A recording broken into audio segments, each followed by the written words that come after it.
আসসালামু আলাইকুম। সকাল সকাল কিভাবে ধোকা খেলাম জানেন? আমি দূর থেকে মনে করছি যে অনেকগুলো লোক বোধহয় কাজ করতেছে মাঠে।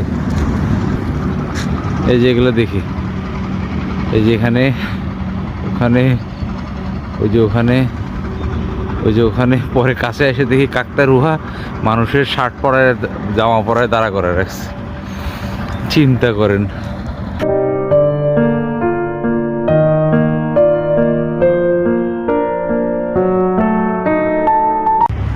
সকাল সকাল মানুষ জমিতে কাজ করতে যাচ্ছে। এই যে ট্রাক্টরটা দেখা যাচ্ছে কি,